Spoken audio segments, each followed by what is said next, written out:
So the first step is I need to connect the PlantLink base station with my router, with my Apple Airport Extreme. And they actually have a hard wire that I need to connect this to. And of course now I need to find another place to put another device. And I think I've got a little spot here under the TV right there. And we'll see how that all goes. So thankfully I just took out a device because I only have 4 ports on the back of this router.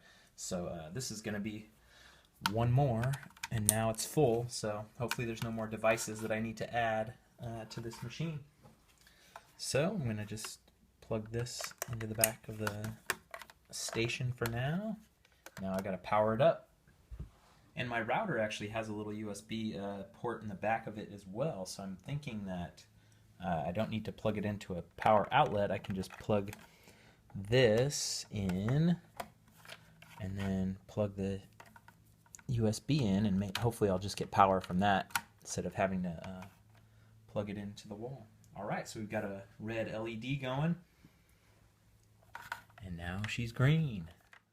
Okay, now I'm on myplantlink.com/setup, and I just signed in. I created a new account. It was really easy. It was just my name, an email, and a password.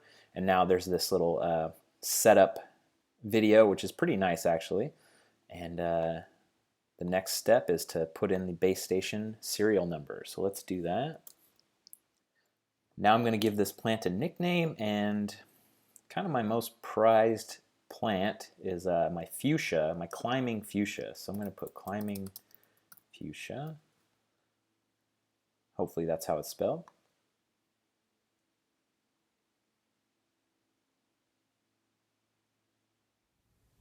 All right, now that I put in the serial number of the base station on myplantlink.com, the LED has turned blue. So now I'm going to start firing up the actual plant sensor itself. Okay, now I'm going to open up the sensor. It just kind of pops off like that. I'm going to pop in these quadruple A batteries that I still think are pretty funny because I've never heard of quadruple A before. All right, they are in. And now there's this button down here inside that I'm going to try to press. Or is it a button? No, that's not a button. All right. So it looks like my PlantLink base station has turned green, so whatever I did worked. Okay, I let this sit so long that it said, hey, I can't detect the PlantLink.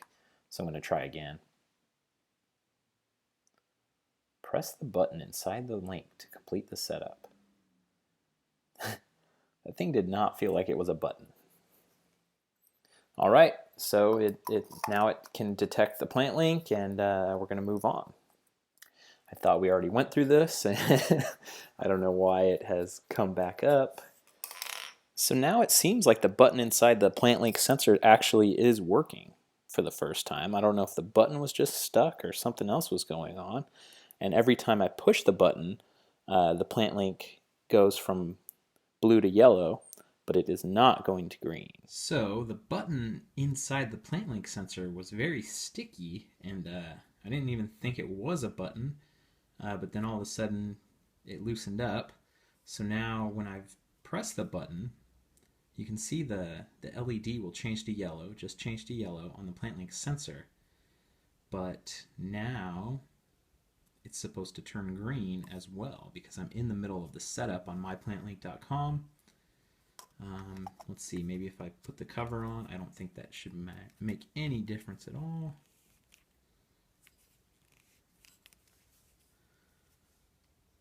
Oh, all right. So maybe it did make a difference. I've tried this a bunch of times.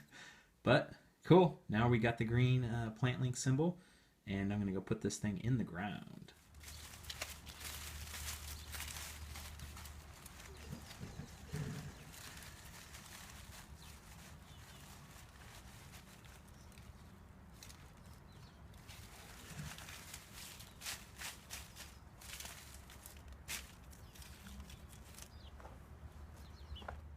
Okay, so I just popped the sensor into the ground, and now it says, hey, you've got an hour until it actually calibrates and figures out what's going on. So that's great. I'll check back in an hour.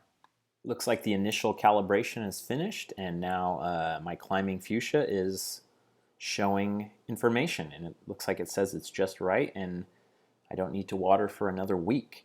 The PlantLink sensor has full batteries, and it has a full Wi-Fi signal.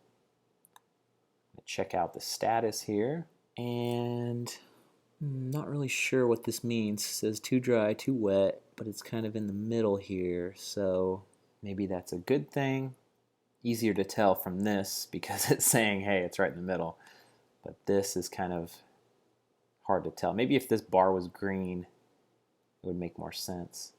It's not saying, hey, don't water until February 12th, and then I'm gonna go in here.